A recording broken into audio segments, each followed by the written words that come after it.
Assalamualaikum warahmatullahi wabarakatuh. Perkenalkan, nama saya Muhammad Ali Fikri. Saya dari kelas Perbankan Syariah 4 dengan NIM 2241050-1001. Di sini saya akan menyampaikan beberapa materi. Yang pertama yaitu pengertian dan prinsip-prinsip distribusi.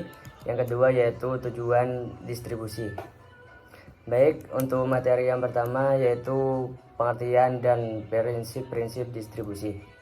Pembagian teori distribusi. Yang pertama yaitu distribusi dalam arti penyaluran barang atau jasa dari produsen ke konsumen yang dipelajari di mata kuliah manajemen pemasaran. Yang kedua yaitu distribusi dalam artian penyaluran pendapatan oleh produsen atau konsumen yang dipelajari sekarang ini di mata kuliah ekonomi mikro Islam. Pengertian distribusi pendapatan. Distribusi pendapatan menurut Islam merupakan penyaluran harta yang ada, baik dimiliki oleh pribadi atau umum, kepada pihak yang menerima, yang ditujukan untuk meningkatkan kesejahteraan masyarakat sesuai dengan syarat.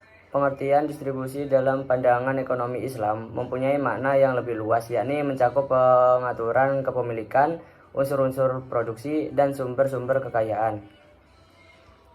Sedangkan kekayaan adalah harta benda yang dimiliki seseorang yang digunakan untuk memenuhi kebutuhan kehidupan sehari-hari maupun jangka panjang.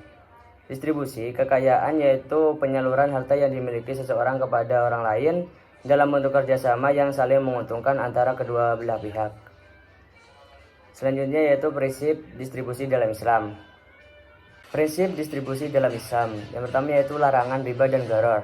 Jika dilihat dari sisi etika transaksi Islam, baik riba, bunga, dan gharar itu menyalahi keetisan dalam transaksi.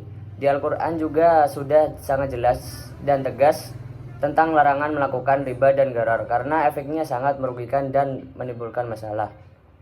Yang kedua yaitu keadilan dalam distribusi. Maksudnya di dalam sistem ekonomi Islam menghendaki bahwa dalam hal pendistribusian harus didasarkan pada dua sendi, yaitu kebebasan dan keadilan.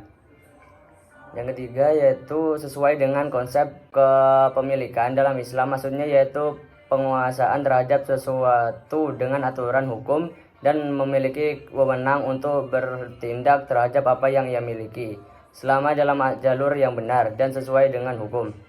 Yang terakhir, yang keempat yaitu larangan menumpuk harta. Islam melarang menimbun harta karena dapat menghambat pertumbuhan ekonomi yang berakibat terjadinya kerugian. Selanjutnya memasuki ke materi yang kedua yaitu tujuan distribusi. Distribusi adalah penyaluran atau pembagian pengiriman kepada beberapa orang atau ke beberapa tempat. Distribusi dalam ekonomi Islam yaitu penyaluran harta benda yang ada, baik dimiliki oleh pribadi atau umum, kepada pihak yang berhak menerima, yang ditujukan untuk meningkatkan kesejahteraan masyarakat sesuai dengan syarat. Tujuan ekonomi dalam Islam dikelompokkan menjadi kepada tujuan dakwah, tujuan pendidikan, tujuan sosial, tujuan ekonomi. Yang pertama yaitu tujuan dakwah. Tujuan dakwah dalam mendistribusi pendapatan dapat dilihat dari penyaluran zakat. Misalnya penyaluran zakat kepada para mu'alaf, ia memiliki tujuan dakwah untuk orang kafir yang diharapkan tujuan keislamannya. Yang kedua yaitu tujuan pendidikan. Secara umum, tinjauan pendidikan yang terkandung pada distribusi pendapatan dalam perspektif Islam adalah pendidikan akhlak al-karimah, seperti memberi, menderma, atau mengutamakan orang lain. Yang ketiga yaitu tujuan sosial. Tujuan sosial terpenting dalam distribusi pendapatan adalah memenuhi kebutuhan kelompok yang membutuhkan dan menghidupkan solidaritas di dalam masyarakat Islam, mewujudkan keadilan di tengah masyarakat. Yang keempat yaitu tujuan ekonomi.